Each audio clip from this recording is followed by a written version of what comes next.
आशुतोष, बहुत बहुत स्वागत है हमारे खास कार्यक्रम मुंबई की आवाज़ में। जिस तरह से दिल्ली में बिजली की मांग को लेकर बहुत ज़्यादा आंदोलन हुआ, सरकार बनी, मुंबई में भी सुगबुगाहट हो गई है और संजय निरुपम जी ने भी ये कोशिश की है कि आम आदमी को राहत मिले। हमारे साथ खुद संजय जी हैं। संजय जी, किस तरह से बिजली बिल को हम कम कर सकते हैं? नहीं, पिछले 8-10 वर्षों में आप देखें तो जिनका बिजली का बिल 2,000 रुपये आता था, आज उनको 8,000 रुपये और 10,000 रुपये देना पड़ रहा है। और पिछले कई वर्षों में लगातार जब हम प्रयास करते थे, जाते थे सरकार में या कंपनी के पास, वो बोलते थे कि साहब जो रेगुलेटर है वो तय करता है, हम नहीं तय करते। दिल्ली गवर्नमेंट ने एक झटके में बगैर रेगुलेटर से बात की है, बिजली बिल सस्ता कर दिया। उसी आधार पर हम भी कर सकते हैं। तो मैंने गवर्नमेंट से डिमांड की है कि आप खुद थोड़ा इंटरवीन करें, इसमें दखल दें और जो बिजली का भाव है उसको कम करें। अब बिजली का भाव कम करने के 2-3 तरीके हैं, या तो सब्सिडी दिया जाए या फिर जो टैक्स लेते हैं हम 12% बिजली के ऊपर, उस टैक्स को कम किया जाए। जिस रास्ते से सरकार चाहे जाए, लेकिन जो ये कदम उठाए उसका सीधा लाभ उपभोक्ताओं को मिलना चाहिए, लोगों को मिलना चाहिए। ये नहीं कि वो पैसा कंपनियां लेके भाग जाएं, जो कि इससे पहले 1-2 बार हो चुका है। केजरीवाल कहते हैं कि हम राजनीति सिखाएंगे, तो ये बड़बोलापन है उनका कि अनुभवहीनता है? नहीं, मुझे दुख हुआ ये लाइन सुन करके। अगर ये सब वो राजनीति के लिए कर रहे हैं तो बहुत जल्दी इस राजनीति में वो निबट भी जाएंगे। लोगों का भला करना ये जरूरी है, और लोगों का भला करने के कार्यक्रम को अगर वो महज राजनीति समझते हैं तो सचमुच अभी वो बचकानापन है उनका। मुख्यमंत्री ने कहा कि हम काम कर रहे हैं संजय जी की चिट्ठी के बाद, और क्या आपको उम्मीद है कि वाकई आंदोलन करने की जरूरत है? कल कैबिनेट में इस पे चर्चा हुई है, ऐसी जानकारी मुझे मिली, और बताया जा रहा है कि 2 हफ्ते के अंदर महाराष्ट्र के किसानों की बिजली का जो दर है वो कम हो जाएगा, छोटे उद्योगों को जिस भाव पे बिजली वो कम हो जाएगा, और मुंबई में जो झुपड़पट्टियों में और चालों में और बिल्डिंगों में रहने वाले लोग हैं उनका भी बिजली सस्ती हो जाएगी। ऐसा निर्णय हो रहा है। इसके लिए 2 वीक में ये करेंगे। अब जब 2 वीक में करेंगे, ऐसा खुद कैबिनेट तय कर रहा है, तो मुझे नहीं लगता कि तुरंत आंदोलन शुरू किया जाए। लेकिन आंदोलन करना है अभी, और वो करना है रिलायंस के खिलाफ। उसकी खराब जो मीटर हैं वो, और जिस तरीके से रोज सरचार्ज डालते रहते हैं अपने मैंने सुना जो उनका ऑफिस है रिलायंस का, उस ऑफिस का जो रिनोवेशन करना होता है उसका खर्चा भी हम उपभोक्ताओं से वसूलते हैं। तो ये कहीं ना कहीं रिलायंस के नाक में नकेल डालना बहुत जरूरी है। आम आदमी का भी कुछ असर पड़ा है आपकी सोच पर? कांग्रेस पार्टी हमेशा आम आदमी के साथ रही है। अब एक नई पार्टियां हमारे सारे नारे उठा के लेके जा रही है, उनकी प्रॉब्लम है।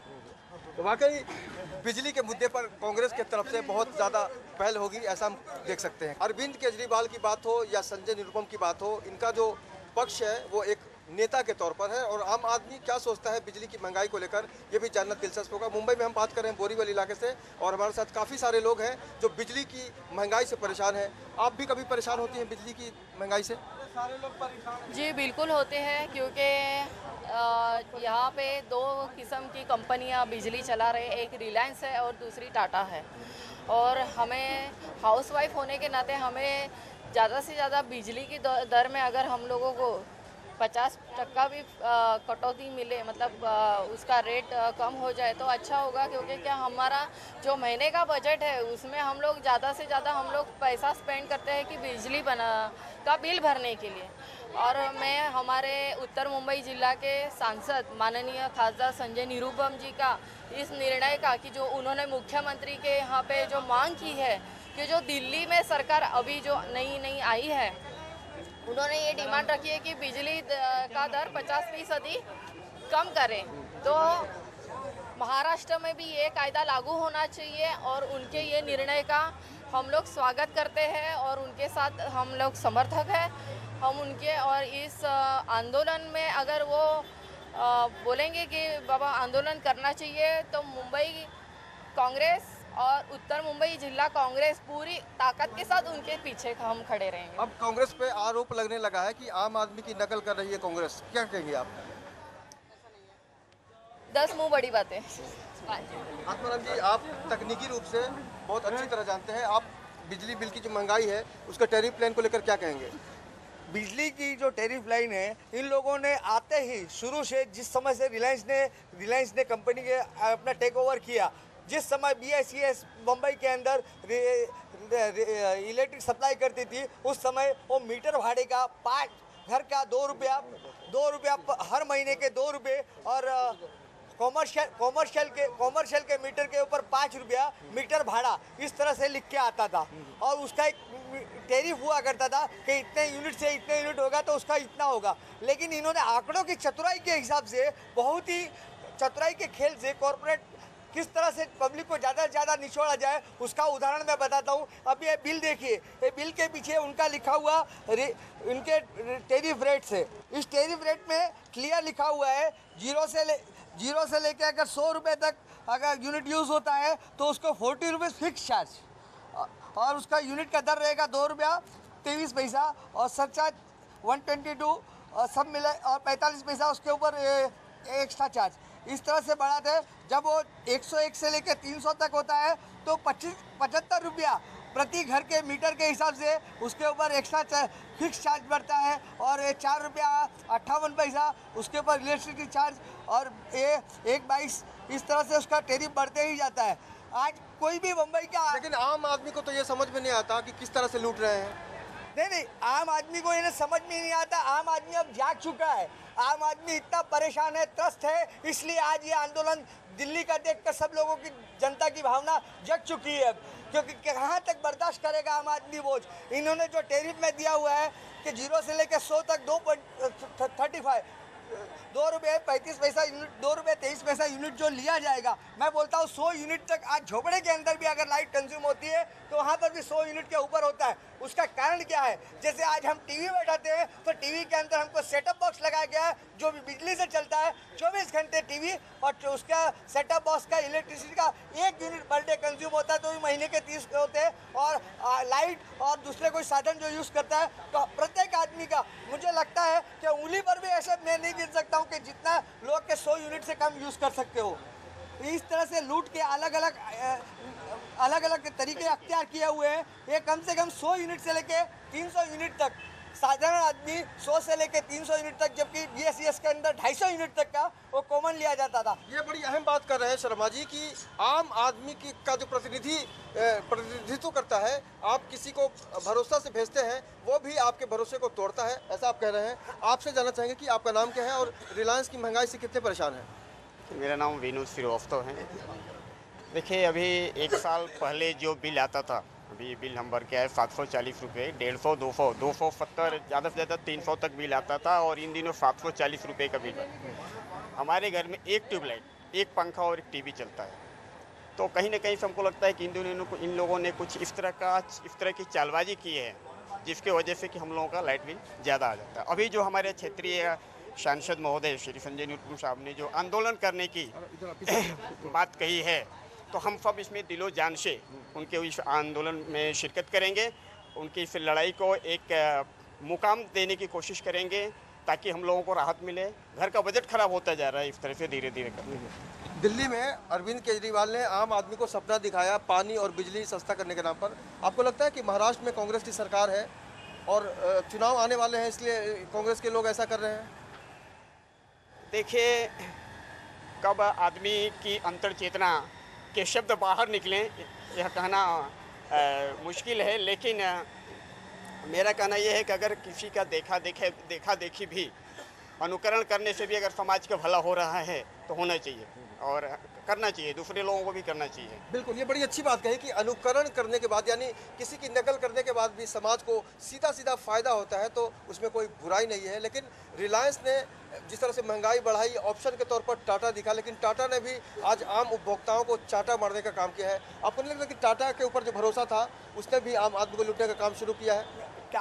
टाटा ने अपनी लाइन रिलायंस वाले को दी है, वो कम रेट में, वो ऑफिशियली धंधा है, और टाटा वाला तो खुला बोलता है आप हमारी लाइन लीजिए तो हम उसको उसके अंदर डिस्काउंट मिलता है। आज मैं आपको दावे के साथ बोलता हूँ कि रिलायंस की जो धीरूभाई अंबानी का कोकिलाबेन अस्पताल है, उसके अंदर भी उन्होंने टाटा के मीटर्स लगाए हुए हैं रिलायंस के निकाल के। रिलायंस कंपनी खुद टाटा की सब लाइट यूज़ करती है, और उसी से कम जहाँ टाटा के मीटर लगे हुए हैं वहाँ पर रेट भी कम है और उसको बिल में काफ़ी राहत है। एक बड़ी मशहूर कहावत है, आसमान से गिरे तो खजूर में अटके। यानी रिलायंस ने जिस तरह से तंग किया, परेशान किया, आज वही रिलायंस जो है टाटा कंपनी का जो पूरा पावर है उसको यूज़ कर रही है। लेकिन टाटा एक ऑप्शन था आम आदमी के लिए, लेकिन टाटा ने भी चाटा मारा। हमारे साथ बहुत सारे लोग बने हुए हैं और जानते हैं कि बिजली की जो महंगाई है वो किस तरह से इनकी ज़िंदगी में करंट मारने का काम कर रही है। बिजली की जो महंगाई है, आपसे जानना चाहेंगे बिजली की महंगाई से कितनी परेशानी होती है? बहुत परेशानी है सर, आम जनता के लिए बहुत तकलीफ है।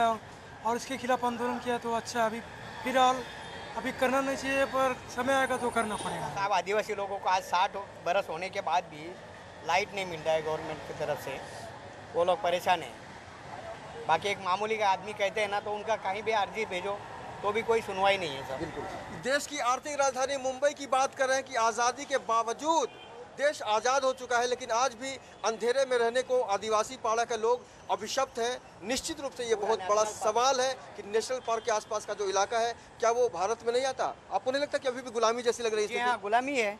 आज भी हमें आज़ादी का कोई मालूम नहीं नज़र ना। मामूली परिवार सांप काटते हैं, कभी शेर खाता है बच्चों को, आदमी को भी खाता है। कितने केसेस होता है। बाकी गवर्नमेंट भी थोड़ा थोड़ा दे के समझौता करते हैं और बाकी परिवार होते बैठते हैं। तो ये सब बात गलत है ना। 60 साल होने के बावजूद भी आज देश में एक मामूली परिवार को लाइट नहीं है और नल नहीं है, तो कैसे जीते होंगे इसका किसी को ये नहीं पड़ा है। लेकिन आम आदमी ने जो वादा किया था दिल्ली में, जी वो हाँ। करके दिखा दिया। कांग्रेस में आप लोग कांग्रेस के कार्यकर्ता हैं, कांग्रेस हाँ। की सरकार है, कांग्रेस के सांसद हैं, बराबर। कांग्रेस के एमपी हैं, एमएलए हैं, मिनिस्टर्स हैं, फिर भी ये सवाल क्यों उठाया जा रहा है? क्या तकलीफ है? नहीं, तकलीफ ये है साहब, हमारे जो प्रतिनिधि है वो अच्छा आदमी है। आज राम नाईक के साथ मैंने इतने साल काम किया, बाकी कभी महीने में एक आध बार मुलाकात हुई तो हुई। बाकी ये हमारा प्रतिनिधि है, लोक प्रतिनिधि निरुपम साहब, ये हफ्ते में 4 दिन दिल्ली रहते हैं, बाकी दिन पूरा यहाँ हर झोपड़पट्टी की समस्या, SRA की समस्या और ऑफिस पे हर नागरिक का सवाल छोड़ा जाता है। तो नेता तो जनता के बीच नहीं जाएगा तो जनता भूल जाएगी, और आज बहुत ज़रूरी है नेताओं को उनके जहन में रहना। लेकिन अगर हम पॉलिटिक्स की बात थोड़ी देर के लिए दूर करें तो बिजली और पानी की ज़रूरत सबको पड़ती है। जरूर सब्सिडी की बात होती है अक्सर, लेकिन आप किस तरह से उसको समझाएंगे कि सरकार को किस तरह से कदम उठाना चाहिए? सरकार अगर चाहे तो रेगुलेटरी बोर्ड से इतना जो भाव बढ़ाने का बढ़ा नहीं सकती है। जिस तरह से दिल्ली में ऑडिट करवा के उनके घोटाले उनको सबको उजागर करना है, CAG बैठा के या पूरी तरह से उसको पूरा उसका चेकअप करवा के कि कहाँ पर भ्रष्टाचार है उसको नकेल। अगर सरकार चाहे तो 24 घंटे के अंदर बिजली के बिल कम कर सकती है। और लेकिन क्या है, हमारे जो भी राजनेता हो, इनको आश्वासन पे ही शासन करने की आदत पड़ी हुई है। ये जनता का काम कम और बातें ज़्यादा करते हैं। बिल्कुल। आपसे आपका अनुभव जानना चाहेंगे कि अगर अभी बिजली कम करने की बात कर रहे जी हैं हाँ। तो ये संभव है या असंभव है? आपको क्या लगता है? नहीं, करने चाहेंगे तो हो जाएगा साहब। बिजली का इतना मीटर का भी भाव बढ़ा, और वो मीटर कुछ जगह मैंने खुद समाज सेवा करता हूँ पार्टी की तरफ से, तो हर झोपड़पट्टी वासियों को तकलीफ का ही मामला सुनाई पड़ता। कभी 1000 रुपया बिल, कभी 1500, कभी 2-2 हज़ार। 1.5 महीने के अंदर एक बिल भर के दूसरा आता है, तब तक 1000 रुपया बिल होता है साहब। तो मामूली परिवार ने कैसा जीने का, इसका हमें बड़ा दुख होता है कि सरकार ना ध्यान देती है, और हमारे नेता लोग भी ध्यान देंगे तो बाकी आगे सरकार के अधिकारी नहीं करते। अच्छा, जब भी हम सरकार के बारे में सोचते हैं तो कोई ना कोई तकलीफ और शिकायत की बात करते हैं, लेकिन अगर हम सरकार पर भरोसा करते हैं तो हमारी कोई गलती नहीं है, क्योंकि हम सरकार से ही उम्मीद कर सकते हैं। सरकार वादे करती है, सरकार के हक में, सरकार का सीमा में है कि सब कुछ कर सके। हमारी सरकार ने ये तो दिखा दिया एक इसी चीज़ के ऊपर कि आज आज़ादी के 65 साल बाद बोल रहे हैं कि हमारे देश के इतने 80% 70% लोग भूखे हैं, इसके लिए हम खाद्य सुरक्षा रहे। तो आप 60 साल तक राज करके क्या किया आपने? 60 साल तक आपकी नींद नहीं खुली कि लोग भूखे मर रहे हैं। आज जब इलेक्शन नज़दीक आया तो सब लोगों को याद आ गई आम जनता की कि घर में राशन नहीं है। अगर बोलते हैं 3 रुपये किलो हम गेहूँ देंगे, 2 रुपये किलो चावल देंगे, 3 रुपये गेहूँ लेगा तो भी पिसाने को उसको 5 रुपये किलो चाहिए। पिसाने को 5 रुपये किलो चाहिए, फिर उसको पकाने के लिए गैस चाहिए, जो गैस का दिन पे दिन भाव बढ़ते जा रहा है। केरोसिन लेने जाता है आम आदमी तो 60 रुपये लीटर आता है। कहाँ से बेचारा, क्या वो सूखे चावल और सूखा गेहूँ खा के आम आदमी अपना गुजारा कर पाएगा? क्या इस तरह से हमारे देश की गरीबी दूर होगी? ये तो सिर्फ महज योजना भ्रष्टाचार को बढ़ावा देने की ही योजना बनती है। मतलब ये कहा जा सकता है कि भ्रष्टाचार का जो एक बड़ा तामझाम हम देखते हैं देश में, बड़ी बड़ी समस्याएं होती है, कई खुलासे भी होते हैं, लेकिन सच यही है कि अभी भी मुंबई हो, दिल्ली हो, हिंदुस्तान का कोई भी शहर हो, गांव हो, भ्रष्टाचार से मुक्त नहीं हो पाया है। तो आपको नहीं लगता कि आने वाले उसका स्पष्ट उदाहरण देखिए, अभी लालू यादव, इनको चारा घोटाला में जेल में डाला था, थोड़े दिन रहे, फिर सुप्रीम कोर्ट में गए, फिर वापस जमानत पे आ गए, आजकल फिर वो अपनी बयार चालू कर दी। तो यहाँ पर भ्रष्टाचारियों को अपना बिल्कुल कानून का डर उठ चुका है। कानून का डर सबको होना चाहिए, हर किसी के ऊपर कार्रवाई त्वरित होनी चाहिए, त्वरित फैसला होना चाहिए, तो ही समाज का सुधार होगा, देश का कल्याण होगा, देश का भविष्य आगे बनेगा। एक बहुत ही अच्छे महात्मा संत ने कहा हुआ है, निज पर शासन फिर अनुशासन। अगर नेता ही अपने शासन में अपना अनुशासन को पाल के रखे तो इस तरह का भ्रष्टाचार और इस तरह का वो हो ही नहीं। बिल्कुल, हम आपको एक बार फिर से स्पष्ट कर देना चाहेंगे कि मुंबई की आवाज़ का मकसद है आम आदमी की भावनाओं को मंच देना, प्लेटफॉर्म देना, ताकि इनकी समस्या को सरकार तक हम पहुंचा सके। हालांकि कानून के बारे में या न्यायपालिका के बारे में जो भी इन्होंने कहा, ये निश्चित रूप से इनका व्यक्तिगत मत है और इससे हमारा कोई लेना देना नहीं है, क्योंकि हम सिर्फ इनकी आवाज़ उठाते हैं मुंबई के ज़रिए। और आज हम बात करें बिजली में जो महंगाई हुई है उससे आम आदमी कितना परेशान है। आपसे जानना चाहेंगे कि बिजली में जो महंगाई बढ़ी है, रिलायंस ने एक सब्ज बाग दिखाया था लेकिन आज पॉकेट काट रही है। बहुत महंगाई हो गई है सर। एक महीना जाता नहीं, दूसरा महीना डबल बिल हो जाता है और बहुत परेशानी है बिल के लिए। तो बोलिए इतना ज़्यादा परेशानी है रिलायंस की कि पूछो मत सर, बहुत ज़्यादा है। आदमी गरीब आदमी है ना, एक बिल भर ही नहीं पाता, दूसरा बिल तब तक आ जाता है। बहुत मतलब इसके लिए तकलीफ है। आपने कभी टाटा की बिजली लेने की कोशिश की? टाटा का बिल? नहीं सर, नहीं लिया उसके लिए।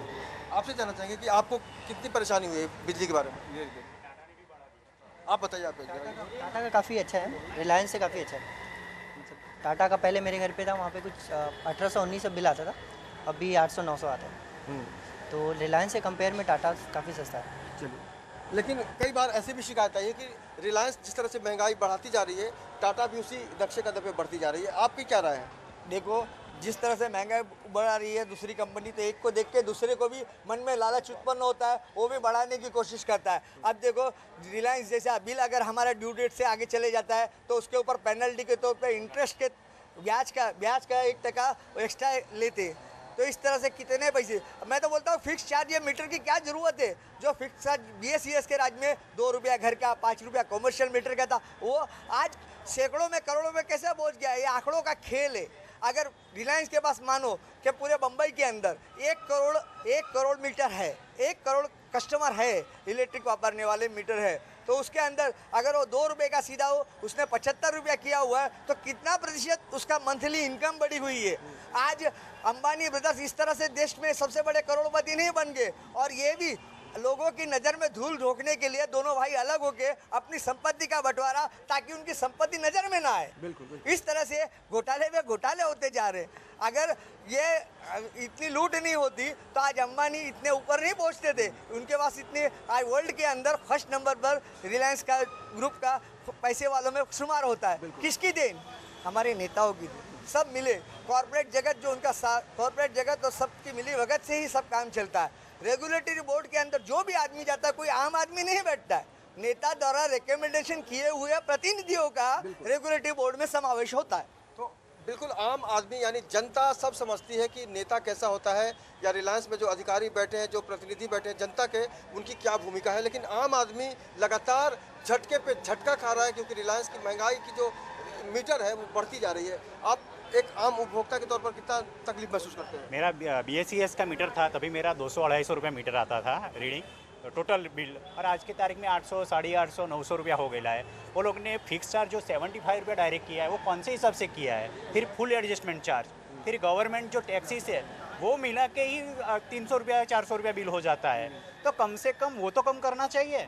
हाँ, और सबसे बड़ा जो उनका यूनिट का डिफरेंस था, जो BSES का मीटर था उसका 100 रुपये यूनिट आता था, अभी डायरेक्ट वही चीज़ है हमारे घर पे तो डायरेक्ट 130-140 यूनिट हो जाता है। यानी मीटर में भी गड़बड़ी है, तो उसका ऑडिट क्यों नहीं करवाते हैं लोग? ऑडिट से क्यों बचता है वो लोग? ऑडिट कराओ ना, कंपनी कैसे कमाती है, क्या करती है, वो तो मालूम होना चाहिए। अभी कुछ देर पहले हमने आम आदमी के बारे में संजय निरुपम से जी बात की, जो कांग्रेस के सांसद हैं। उन्होंने भी अरविंद केजरीवाल के बाद महाराष्ट्र के CM को चिट्ठी लिखी और कहा कि बिजली दर कम होना चाहिए। लेकिन सबसे बड़ा सवाल यह है कि वाकई आम आदमी के मन में जो तकलीफ है उसको कम करने की दिशा में कौन सोचेगा। और कहीं ना कहीं से एक जो तकनीकी खामी है उसको लोग समझ नहीं पा रहे हैं। तकनीकी खामी को हम उजागर करने की अगर हम बात करें तो कितनी जिम्मेदारी बनती है नेताओं की? तकनीकी खामी मैं बता रहा हूँ ना, अगर फिक्स चार्ज हटा देवे तो कई करोड़ों का आदमी का फर्क पड़ सकता है। हर आदमी को फिक्स 2 रुपये का 75 रुपये, कहाँ का न्याय है? इतनी 20 साल में कौन सा परसेंटेज कितना बढ़ चुका है? ये सब चार्जेस उसके अंदर कैसे बढ़े? ये किसी की बिगड़ देखा, लेकिन सरकार की बिना अनुमति के, क्योंकि रेगुलेटरी बोर्ड के ये भाव नहीं बढ़ा सकते। लेकिन क्या है, सबको चंदा मिलता है, इसके लिए चुप है। अच्छा, आम आदमी ने जिस तरह से आम आदमी को जीता है पब्लिक पानी और बिजली के मुद्दे पर, अगर कांग्रेस आज की तारीख में बिजली और पानी जैसे मुद्दे को, हालांकि बिजली का मुद्दा उठाया गया है कांग्रेस की तरफ से, तो क्या कांग्रेस को फायदा होगा? नहीं, कांग्रेस का नारा था, कांग्रेस का हाथ आम आदमी के साथ, लेकिन वो नारे पे पूरी तरह से चल नहीं पाई, सिर्फ वादे ही वादे रहे। इसकी वजह से आज उनकी ये हालत दिल्ली में हुई है। बिल्कुल। आप भी आम आदमी हैं, आप बिजली की महंगाई से कितने त्रस्त हैं और क्या सजेशन देना चाहेंगे सरकार को? बहुत परेशान है। पहले जो बिल आता था उससे काफ़ी ज़्यादा यानी 30-40% बढ़ा है। और ये जो बॉम्बे में जो रिलायंस कंपनी डिस्ट्रीब्यूट करती है कंज्यूमर को, वो तो गवर्नमेंट से ही खरीद करके दे रही है, तो उनका भी कितना मुनाफा होना चाहिए इसके ऊपर गवर्नमेंट का कंट्रोल होना चाहिए। जैसा अभी आम आदमी ने दिल्ली आप में जो ऑडिट की मांग की है वो सही है, ऐसा हर जगह पे ये जो प्राइवेट कंपनी है वो बिजली ये कर रही है, उससे आपको लगता है कि ऑडिट करने से कुछ फ़ायदा होगा आम आदमी के हक में? ज़रूर होगा, क्योंकि सारी चीज़ें सामने आएगी कि ये लोग कितना मुनाफा कर रहे हैं, कहाँ बैलेंस शीट में वो ये कर रहे हैं, गफला कर रहे हैं, वो सब मालूम हो जाएगा। आप क्या सोचते हैं महंगाई के बारे में? महंगाई तो सर इतनी बढ़ चुकी है कि जैसे हमें ऐसा लगता है कि सरकार हमारे पैर काटने के ऊपर तुली हुई है। जितने भी आज जो आम आदमी कमाता है उसमें से शाम तक अगर बचाने का सोचे तो 5 रुपये भी मुश्किल से बच पाता है। अगर 150-200 रुपये कमाने वाला बिजली का बिल, आज सिलेंडर का भाव बोल रहे हैं कि 1265 रुपया है, अगर वो भरेंगे तो बचेगा क्या? लास्ट में वही होगा कि वड़ा पाव खाओ और सो जाओ, इसके सिवा कुछ मिलने वाला नहीं है। यानी बॉम्बे का पूरी जो लाइफ है मेरे को लगता है पूरे वड़ा पाव पे के ऊपर ही गुजारने का है, ऐसा मुझे लगता है। रिलायंस ने बहुत सारे घरों में खुशियाँ छीन ली। हाँ, मुझे तो ऐसा ही लगता है कि अंधेरा ही पूरा कर दिया, क्योंकि आज झुग्गी झोपड़ियों में एक छोटा सा दिया जलाने की भी इंसान की कैपेसिटी नहीं है। अगर एक दिया भी अगर जला के उसको 250 से 300 रुपये हर महीने लाइट का बिल आएगा, सिलेंडर इतना महंगा है, तो इंसान को जीने का कैसे? और आगे आप आइए, आप कितने परेशान हैं? मैं बहुत परेशान हूँ और हम लोग को पगार कम रहता है, तो हम और बच्चे लोग हैं स्कूल का। आप किस कंपनी का बिजली इस्तेमाल करते हैं? हाँ, किस कंपनी, रिलायंस की टाटा? रिलायंस का बात कर रहे हैं। बिल इतना आता है, बच्चे का 3 बच्चे लोग हैं, बच्चे पढ़ते हैं, उसका अपन प्राइवेट स्कूल में नहीं डाल सकते, वो उसका खर्चा उसमें चला जाता है, वो सिलेंडर में जाता है, लाइट बिल बढ़ता है, क्या करेगा बोले? तो महंगाई भी एक बहुत बड़ा कारण है कि रिलायंस का जो बिजली दर है उससे हम लड़ पाने में खुद को कमज़ोर पा रहे हैं, लेकिन ऑडिट होने के बाद कितना फ़र्क पड़ेगा एक भी सवाल है। आत्माराम जी, आपको लगता है कि ऑडिट कराने से बहुत फ़र्क पड़ेगा? अगर ईमानदारी से इसके ऊपर ऑडिट किया जाए, फिक्स चार्ज कम किया जाए, तो सारे घोटाले इसके अंदर खुले हो सकते हैं, मीटरों की चेकिंग हो, नहीं तो ये धीरू भाई का सपना सबका माल हो अपना, इसी तरह से चलता रहेगा। तो आज वो एक नंबर जहाँ पहुँचे वहीं के वहीं बरकरार रहेंगे, उससे भी आगे बढ़ सकते हैं। लेकिन हम आम आदमी की भावनाओं की बात करें तो नेताओं को सिर्फ वोट के समय जनता की याद आती है, तो इसका कितना खामियाजा पड़ता है जनता के? देखो, जनता नेता क्या समझती है जनता को कि शॉर्ट मेमोरी होती है, जनता भूल जाती है। जनता को सिर्फ इलेक्शन के टाइम में शक्ल दिखाए, मुंह दिखाए, हाथ हिलाने से काम नहीं बनता। जनता के बीच में 24 घंटा रह के जनता के सुख दुख में साथ दो तो जनता तुम्हारा साथ देगी। आज जिस तरह से केजरीवाल ने एक नई सिविल सोसाइटी खड़ी होकर, जिसमें पढ़े लिखे और अच्छे लोग आए, राजनीतिक गंदगी, तो सारी राजनीति की गंदगी दूर होगी जरूर होगी। आपसे जानना चाहेंगे कि केजरीवाल का कितना असर पड़ा है कांग्रेस पे? ज़रूर पड़ा है, क्योंकि उन्होंने जो कदम उठाए हैं और आम आदमी के हित में किए हैं। पानी का है, जो आम आदमी की रोज़मर्रा की ज़रूरत है उसके बारे में हाथ बढ़ाया उन्होंने, तो मुझे लगता है कि उसका असर काफ़ी अच्छा है। कई बार कहा जाता है कि आम आदमी ने जिस तरह से अपनी पहचान बनाई है, अपनी सफलता के जरिए, अपने वादों को पूरा करने के जरिए, उससे हर पार्टी सबक ले रही है। और निश्चित रूप से कांग्रेस ने जिस तरह से पहल की है, ऐसे में इस बात से इनकार नहीं किया जा सकता कि ये आम आदमी का असर है। आप आम आदमी हैं, आप कितनी परेशान है रिलायंस की बिजली की महंगाई से? देखिए, मैं तो बहुत परेशान हूँ। एक तो सिलेंडर का हम लोग को बहुत तकलीफ़ है, जो इतना महंगा हो गया है सिलेंडर का भी भाव, ऊपर से बिजली का। एक तो हम लोग भाड़े से रहते हैं, भाड़ा भरेंगे कि हम लोग ये सब बिजली का बिल वगैरह का देखेंगे। इसके लिए हम लोग का ये रिक्वेस्ट है कि थोड़ा बिजली का बिल कम हो जाए। और ये जो संजय निरुपम जो बिजली का बिल कम करा रहे हैं, ये बहुत अच्छी बात है हम लोग के सबके लिए, कि हम लोग को बहुत खुशी हो रही है सुन के भाव उसका कम हो रहा है। अगर भाव कम हो जाएगा तब कितनी खुशी होगी? उससे ज़्यादा होएगी, बहुत ज़्यादा। मैं अकेली नहीं हूँ लेडीज़, यहाँ बहुत सारे पब्लिक है जिनको बहुत तकलीफ़ है। इतनी तकलीफ़ है ना, किसी को खाने पीने के भी इतनी हालत ख़राब है लोगों की। जो बाहर जो लोगों को, पब्लिक को जो देखेगा जानेगा उनको मालूम पड़ेगा, जो बिजली का बिल भी नहीं भर सकते। कोई लोग तो दिया लगा के भी रह रहे हैं कि जो देख नहीं सकते लोग आगे से। तो ये तो भाव जो बढ़ रहा है उसका हम लोग तो बहुत कर रहे हैं कि कम होने का ये कर रहे हैं कि जितना कम होए। हम लोग सर को यही बोल रहे हैं कि रिक्वेस्ट कर रहे हैं जितना कम होए वही बहुत अच्छी बात है। ये सच है कि एक परिवर्तन की जो लहर दौड़ी है इस देश में, बदलाव की, क्रांति की, उसकी शुरुआत हो चुकी है। पार्टी कोई भी हो, मकसद सिर्फ एक ही है कि आम आदमी को राहत दिलाई जाए, और कांग्रेस ने भी इसको चुन लिया है। आम आदमी का आने वाले दिनों में कांग्रेस पर कितना असर पड़ेगा? आम आदमी से लोग, कांग्रेस के लोग आम आदमी से भी जुड़ेंगे? जरूर, अगर जुड़ेंगे तो फायदे में रहेंगे। आम आदमी को भूलेंगे तो सत्ता से डूलेंगे। जो भी आदमी जनता का ध्यान रखेगा, जनता उसके साथ रहेगी। जो जनता को भूलेगा वो अपने घर बैठेगा। अंत में जानना चाहेंगे, रिलायंस को क्या सबक सिखाना चाहेंगे आप? रिलायंस को सबक यही सिखाना है, रिलायंस की गलती कम है। रिलायंस को क्या, रिलायंस के पीछे जो हाथ है मिल बांट के लूट के, उनके हाथ दूर होने चाहिए। रिलायंस अपने आप ठिकाने में है। जिस तरह से 24 घंटे के अंदर केजरीवाल ने बैठकर इलेक्ट्रिक के भाव कम किए, अगर हमारे मुख्यमंत्री भी चाहे तो 24 घंटे के अंदर तत्काल वो सूचना देके उसका रेट कम कर सकते हैं। अगर 24 घंटे के अंदर सब कुछ सही रहा तो बदलाव आ सकता है, लेकिन यहाँ पर इच्छा शक्ति की बात हो रही है। जैसा कि दिल्ली में हमने देखा और महसूस किया कि बदलाव संभव है। अगर आपके आसपास भी कोई समस्या है, कोई भ्रष्टाचार है जिसका कोई समाधान नहीं है, तो आप हमसे संपर्क कर सकते हैं। हम बनेंगे आपकी आवाज़। फिलहाल आज हम यहीं आपसे विदा लेना चाहेंगे, लेकिन कल फिर मुलाकात होगी किसी अलग समस्या के साथ, किसी अलग मुद्दे पर, कहीं और। फिलहाल हमारे कैमरामैन सदानंद शेट्टी के साथ मुझे यानी अवनींद्र आशुतोष को दीजिए इजाज़त। कल फिर मुलाकात होगी, तब तक नमस्कार।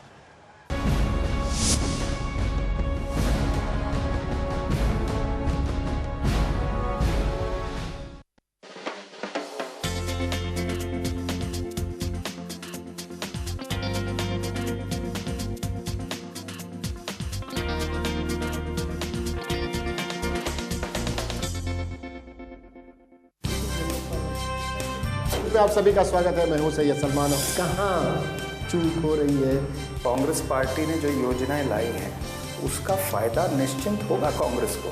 फेस टू फेस कांग्रेस नेता चरणजीत सिंह सप्रा के साथ सैयद सलमान की खास बातचीत, शनिवार शाम 6 बजे और रात 11 बजे। अमावस से शुरू हो रहा है नया साल। कैसा होगा नया साल? अंधकारमय या रोशनी भरा? जानने के लिए देखिए पंडित राजकुमार शर्मा के साथ भविष्यवाणी, शनिवार रात 8 बजे सिर्फ और सिर्फ लेमन न्यूज पर।